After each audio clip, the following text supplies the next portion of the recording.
தினமும் முதலில் சீரியலை பார்க்க சேனலை சப்ஸ்கிரைப் செய்து வீடியோவை லைக் செய்யுங்கள். எனக்கு உடனடியா ஒரு 40,000 இருந்தா கொடு. என்ன ஆண்டி என்கிட்ட பணம் கேட்க? மீனாவோட பூக்கடையும் ஜூஸ் கடையும் தூக்க சொன்னேன். நான் தூக்குனேன். ஓ அத்தை பூக்கடையை தூக்குனா பத்தாது, அவ வண்டியில போய் பூ. இப்ப முத்து அதை கண்டுபிடிச்சு. இது என் மாமியார் சொன்னதுக்கு என்கிட்ட போய் நீங்க பணம் கேக்குறீங்க? இது எல்லாமே இப்ப நான் யார வச்சு இதெல்லாம் பண்ணணும்? அந்த மேனேஜர் என்னன்னு சொல்லி என்ன போட்டு கொடுத்துட்டான் ராஸ்கல். ஆண்டி அப்ப நீங்க இங்க பாரு, இப்ப முத்து என்ன மிரட்டுறான். நான் சொல்ல நீ தான் அந்த 40,000 ரெடி பண்ணணும். என்ன ஆண்டி நீங்க இப்பறானே ஏதோ சின்ன சின்ன பஞ்சாயத்துனா நான் சமாளிச்சிடுவேன். போலீஸ் வந்து என்ன கேட்டா நீ சொல்லிதான் நான் இதெல்லாம் பண்ணேன்னு சொல்லிடுவேன். பாத்துக்க, நான் அந்த பணத்தை எப்படியாவது அனுப்பிடுறேன். அதுக்கெல்லாம் டைம் இல்ல. நீங்க வந்தீங்கன்னா என் ஹஸ்பண்டுக்கு தெரிஞ்சிரும். கண்டிப்பா அந்த பணத்தை சீக்கிரமே அனுப்பிடுறேன். குடும்பத்துல இருக்கிற பொண்ணு கடையவே காலி பண்ண சொன்னவ என்ன நீ ஏமாத்தினாலும் ஏமாத்துவேன். தெரிஞ்சிடக்கூடாது. சரி சரி, நான் உடனே அங்க வரேன்.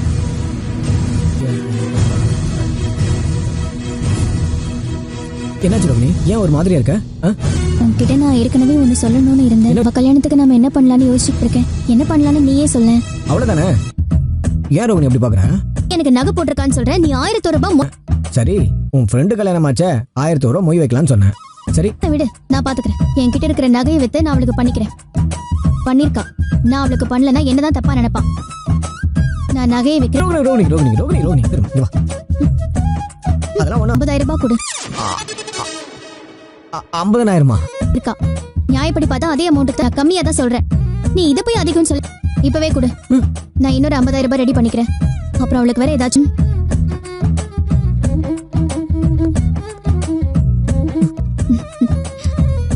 தேங்க்ஸ் மனோஜ். ரோகிணி, சிந்தாமணி வராங்க.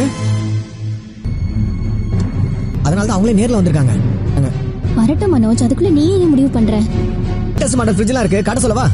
நான் பொருள் எல்லாம் எதுவும் வாங்க வரலப்பா. மேக்கப் போடணும். மொத்தம் ஒரு 4-5 பேர். ஓ அப்படிங்களா?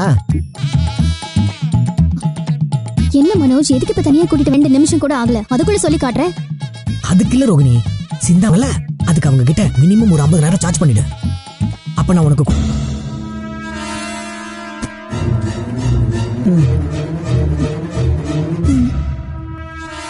தானே.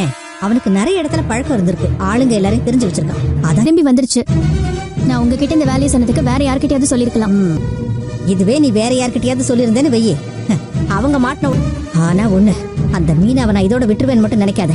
இதை விட ஆண்டி, என்னைக்கு ஃபங்க்ஷன், எப்ப வரணும்னு எல்லாமே சொல்லிட்டீங்களா? பரவாயில்ல ரோகிணி, என்கிட்ட பணம் வாங்கினோடனே உனக்கு ஆர்டர் கிடைச்சா கொடுப்பாங்க போல. பணத்தை கரெக்டா வாங்கிட்டு என்ன?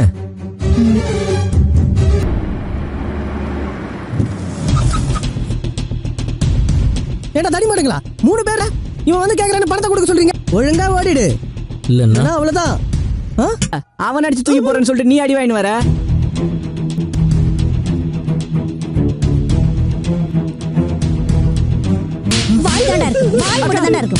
நம்பி ஒரு வேலையை கொடுத்தேன் பாரு. உங்க வேலையெல்லாம் அப்புறம் பாத்துக்குங்க. வண்டி இருந்தா பரவாயில்லையே, இவன் தான் ஏதோ தத்து கொடுக்குற மாதிரி வண்டியை வெளியூருக்கு அனுப்பிட்டான். வினை விதைத்தவன் வினையத்தா இருப்பானே பாடி சொல்லுவாங்க. கரெக்டா இருக்கு. இஷ்டமாயிடுச்சு பாத்தீங்களா? பணத்தை வாங்கிட்டோன்னு ரொம்ப சந்தோஷப்படாத. நானே டைரக்டா டீல் பண்றேன். மத்தவங்கள நம்ப கூடாது. இனிமே அவளை இந்த தொழிலா இருக்கு என் எதிரின்னு சொல்றதுக்கே வெக்கமா. ஆளுங்களை தான் நல்லா உழைச்சும் நிறைய பேர் எல்லாம் மேல வந்துடவே கூடாதுன்னு நினைக்கிற உங்களை காமிப்பேன். நிச்சயமா செஞ்சு உங்களை மாதிரி நிறைய பேர் சமாளிங்க தான் அழிஞ்சிட்டு இருக்கீங்க. பாதிச்சதே இல்லை. அவளை அழிக்கிறேன்னு கட்டுறாங்கன்னு பாக்கலாம். இதுக்கு மேலதான் முழுசா யாருக்கு யாரு முடியும் சீண்டாம இருக்க போறேன். எங்களுக்கு 1000 வேலை இருக்குது, அதை நாங்க பாத்துக்கிறோம். உனக்கு விழும். மாமா காஃபி போட்டு கொண்டு வரட்டுமா? மாமா வண்டி கிடைச்சிடும், நீங்க சொன்னதே எனக்கு போதும். மீனா காஃபி எடுத்துட்டு வா, எனக்கு தலை வலிக்குது. சரிங்க. அவளுக்கு எதுக்கு வண்டி எல்லாம் வாங்கி தரேன்னு சொல்றீங்க? அவ வண்டியை தொலைச்சாலோ இல்ல அவ வீட்டுக்காக வண்டியை வித்து காசை கொடுத்தாலோ? உனக்கு மட்டும் எப்படி இப்படி யோசிக்க தோணுது? ஏன் உனக்கு வண்டி வேணுமா? என்ன கிண்டலா? முன்னாடி எல்லாம் வேலைக்கு செலவெல்லாம் நீ பாத்துட்டு இருந்த, இப்ப தேவையான பணம் நான் கொடுத்துட்டு தானே இருக்கிறேன். ஆமா, நான் கேட்டா மட்டும் ஏதா வா மனோஜ், என்ன உன்னை காணுமேன்னு பார்த்தேன். உன்கிட்ட ஒரு விஷயம் கேட்கணும்னு நினைச்சேன். எதுக்குமா 10,000? செலவு இருக்குடா. யோகா பண்ணி மாட்டணும். அப்புறம் ஆமாமா. ஆ, அந்த இன்டர்வியூ எடுக்கிறதுக்கு வரேன்னு சொல்லிருக்காங்க. பேட்டி எடுக்கும்போது பதில் சொல்லணும், அவ்வளவுதானே. அது ஆண்டி, இன்டர்வியூ கொடுக்கறது ஒரு ஆர்ட் மாதிரி தான். மனசுல பட்டதை பேசுறது ஒரு முன்னாடி பேசுறது கொஞ்சம் கஷ்டம். பேசுறதெல்லாம் பெரிய விஷயமா? ரோகிணி கிட்ட கொடுத்தம்மா. இவளுக்கு 50,000 கொடுத்தியா? எதுக்குடா கொடுத்த? ஆண்டி, அது வந்து ஆமா இப்படி வா. ஆமா. அவளுக்கு 50,000 ரூபாய் மொய் எழுத போறாளா? என்ன நோட் அடிக்கிற மிஷின் வீட்ல வச்சிருக்கோம்? இப்போ வித்யா 1,00,000 ரூபாய் கொடுத்து எனக்கு ஹெல்ப் பண்ணா. ஓ, இதுக்கு முன்னாடி நீ உன் ஃப்ரெண்டு கிட்ட வாங்கினதுக்கு என் பையன் உனக்கு பணம் கொடுக்கணுமா? டேய் மனோஜ், யார கேட்டா பணங்க? இல்லம்மா வித்யாவுக்கு ரோகிணி நல்ல ஃப்ரெண்டு. ஏய், வேணா கல்யாணத்துக்கு 101 ரூபாவா? என்னம்மா 20 வருஷம் பின்னாடி போயிட்டீங்க? பண்ற மண்டபத்துல எல்லாம் யாராவது 101 ரூபாய் மொய் வைக்கிறாங்களா? விலைவாசி ஏறும்போது யாராவது மொய் வைப்பாங்க. ஏய், இந்த கதையெல்லாம் உங்ககிட்ட கேட்டாங்களா? இந்த கொட்டுது. விஜயா ரோகிணியா கொடுத்து ஆண்டி, அப்ப ரோஹிணி சம்பாரிச்சு காசு கொடுத்தா ஓகேவா? பணக்காரப்பா மலேசியான்ல கதை விட்டால அவ. ஏய், என்ன பாக்குற? எனக்கு கூட செலவு இருக்கு. சரிம்மா. இல்லப்பா, இனிமேல் எப்பவுமே கிடைக்காது, போயிடுச்சு. போன மாதிரி சொல்றீங்க? பொதுவா திட்டு பசங்க வண்டி எடுத்தானுங்கன்னா நல்ல ஸ்பேர் பார்ட்ஸ் எல்லாம் எடுத்துட்டு மீதி போயிடுச்சுப்பா. விசாரிச்சதுல வண்டி போயிடுச்சு. அதை எப்படா கண்டுபிடிச்ச? இதெல்லாம் விசாரிச்சு வேஸ்ட். மா, பணத்தை விட்டுட்டு வந்து நிக்கிறான் பாருங்க. இந்த மாதிரி முட்டாள் நினைச்சியா? வெங்கன காசு வாங்கிட்டேன், 70,000 ரூபாய். எப்படி பேலன்ஸ் நான் பாவன. ஆமாப்பா, மீனோட வண்டியை ஆளை விட்டு தூக்க வச்சதே இந்த சிந்தாமணி அம்மா தான். ஆமாப்பா, மீனோட வியாபாரத்தை கெடுக்கிறதுக்காக பிளான் பண்ணி தூக்கி இருக்காங்க. பார்த்திருக்கேன். என்ன கேட்டா எனக்கு எப்படிங்க தெரியும்? அவங்க வசமா என்கிட்ட மாட்டிட்டாங்க. அதனாலதான் 40,000 ரூபாய் கொடுத்து என்கிட்ட பைசல் பண்ணாங்க. சொல்லிதான் தூக்க வச்சிருக்காங்க.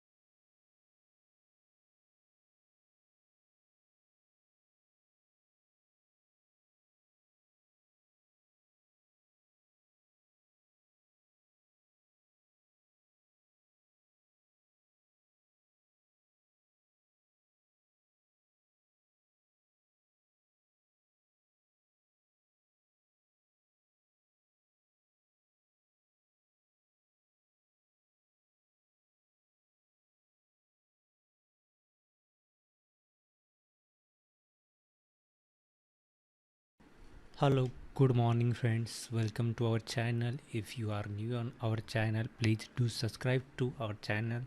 So let's start with our first question. This is very simple question, okay? So let us know if you have any problems, guys. This is a book we are going to teach you today, okay? So let's start. Today's first question is, which state government has launched India's first integrated state-level cyber command and control center? Here's we have 4 options: A. Karnataka, B. Telangana, C. Gujarat, D. Maharashtra. And the correct answer is option D. Maharashtra. Maharashtra launched India's first integrated cyber command and control center in Navi Mumbai. It was integrated by Deputy Chief Minister Devendra Fadnavis. The center uses cutting-edge global technologies and skilled experts to combat cyber crimes. It handles grievances through a helpline web portal and mobile app, supporting 15 district cyber police stations. The center integrated over 15 forensic technologies, 17 threat intelligence tools, and 13 cyber security tools, including AI and blockchain. More than 150 experts in the cyber crime, forensics, and investigation work at the center. This is our first question, guys.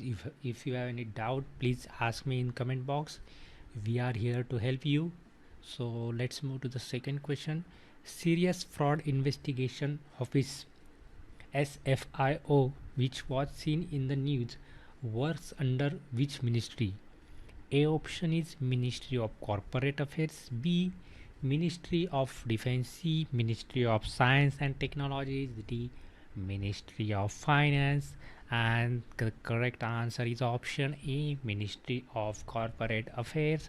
The SFIO recorded the statement of the Kerala Chief Minister Dr. Rising validation controversy. The Serious Fraud Investigation Officers SFIO is a corporate fraud investigation agency established on July 21, 2015. It was given statutory status under Section 211 of the Companies Act 2013. SFIO operates under the Ministry of Corporate Affairs with expert in various fields. It investigates complex fraud cases with public interest. SFIO can take cases based on the government report or public interest. Once assigned, no other agency can investigate that cases. The SFIO is led by director and headquarters in Delhi. Hope so you understand the second question. Let's move on to the third question. What is the name of the companies recently launched by the Meta to combat rising online scam in India? A. Scam Se Bacho, B. Surakshit Bharat, C. Safety First, D. None of the above. The correct answer is A option, Scam Se Bachao. Meta launched the Scam Se Bachao campaign in collaboration with the Indian government to educate citizens on the online safety. The initiative addresses the rising threats of cyber frauds, which reached 1.1 million cases in 2023 with over 900 million internet users. Indian digital growth is the Digital India initiative has been remarkable but comes with the increased risks. The campaign seeks to empower citizens with the knowledge and tools to protect themselves, reflecting a whole of government approach to enhance digital security.